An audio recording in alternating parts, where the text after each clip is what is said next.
আসসালামু আলাইকুম ওয়া রাহমাতুল্লাহি ওয়া বারাকাতুহু। সম্মানিত শিক্ষার্থীরা, আমরা প্রথম ক্লাসে আরবি হরফের উচ্চারণ করেছিলাম এবং পরীক্ষা দেখেছিলাম।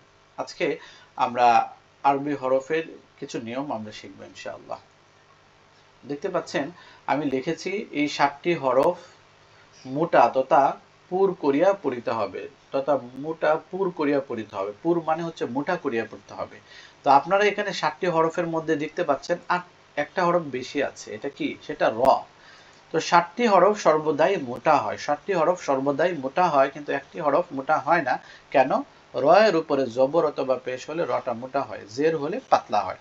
এই জন্য দেখা যাচ্ছে সে রূপ পরিবর্তন করতেছে, সে তো আর সর্বদাই মোটা হচ্ছে না, তাই তার জন্য এটা মুনাসেব হবে না তাকে মোটা বলা।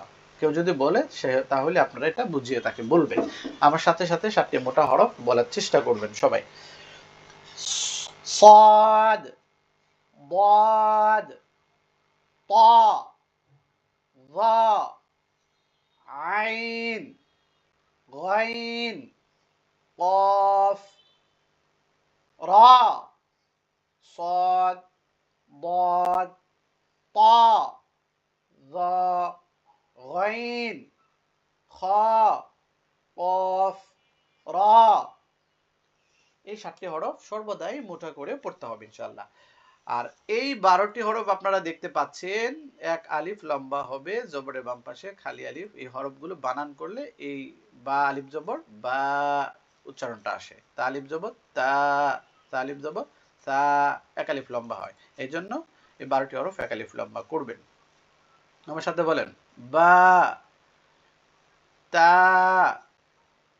সা, হা, খ, র, জা, ত, ظ, ফা, হা, ইয়া। এই 12টি হরফ এক আলিফ লম্বা হবে। এই 12টি হরফ এক আলিফ লম্বা হবে। আপনারা বারবার পড়ার চেষ্টা করবেন। আমি আবারও বলছি, আপনারা বারবার পড়ার চেষ্টা করতে হবে। যদি না করেন খুব ভালো রেজাল্ট হবে না। এই 15টি হরফ 4 আলিফ টানিয়া পড়তে হবে। এই 15টি হরফ 4 আলিফ টেনে পড়তে হবে। আমার সাথে সাথে বলুন, জিম শুদ্ধ করে, দাল, জাল, সিন, শিন,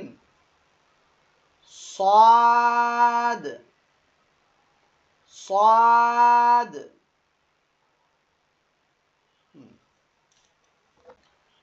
صاد ضاد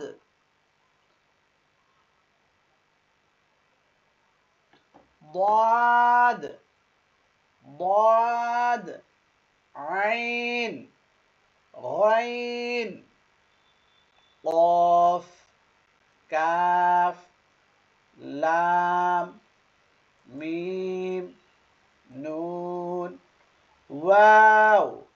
এই 15টি হরফ আপনারা 4 আলিফ লম্বা করে পড়বেন। এগুলোর উপরে কোনো কিছু যখন না থাকে তখন এগুলো লম্বা করে পড়তে হয়, যখন আমরা হরফগুলো উচ্চারণ করে থাকি। এগুলোর উপরে যখন হরকত তানবিন জজম কোনো কিছু চলে আসে, তখন সেই নিয়ম অনুযায়ী আপনারা উচ্চারণ করবেন। তো এই 29টি হরফের কিছু রূপ আছে। এই রূপগুলো কিভাবে ধারণ করে এটা যদি আপনি না জানেন, তাহলে আপনি অনেক বড় ভুল করবেন, কারণ আপনারা মুরাক্কাব পড়তে পারবেন না। এগুলো পড়ার পরে আমরা মুরাক্কাবের আলোচনাটা করছি ইনশাআল্লাহ। তো এটা বা, নিচে এক নক্তা দিলে বা হয়। এই নক্তাটা যদি আমি উপরে দিই তাহলে এটা নুন হয়ে যাবে। এক মাত্রার উপরে 2 নক্তা দিলে সেটা তা হয়ে যাবে, 3 নক্তা দিলে সা হয়ে যাবে। এট দ্য সেম, এই একটা নক্তার নিচে আরেকটা নক্তা দিলে ইয়া হয়ে যাবে। ওকে, সাদের উপর এক নক্তা দিলে দদ হয়ে যাবে, আইনের উপর এক নক্তা দিলে ওয়াইন হয়ে যাবে। ইয়ার নিচে 2 নক্তা থাকে, হার উপর এক নক্তা দিলে খ হয়ে যাবে, নিচে দিলে জিম হয়ে যাবে। আমার সাথে সাথে এটা বারবার পড়বেন এবং চেষ্টা করবেন, তাহলে ক্লাসগুলো সামনেগুলো বুঝতে পারবেন।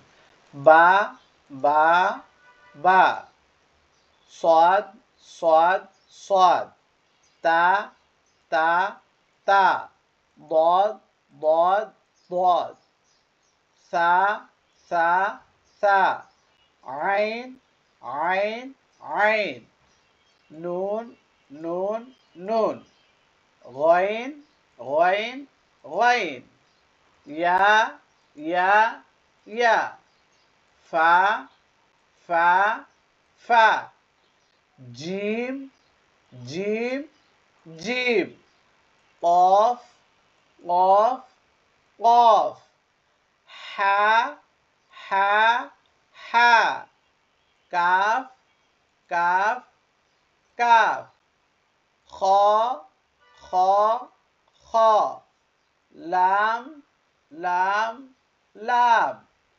সিন সিন সিন, মিম মিম মিম, শিন শিন শিন, হা হা হা।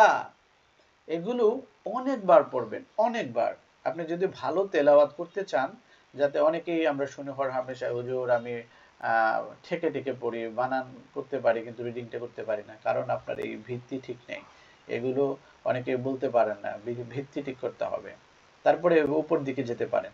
শিন সিন খ হা জিম ইয়া নুন সা তা বা বা তা সা নুন ইয়া জিম হা, খ সিন শিন, হা মিম লাম কাফ কফ, ফা গইন আইন ضاد صاد صاد ضاد عين غين فا قاف كاف لام ميم ها ها ها، মিম লাম কাফ কফ ফা গইন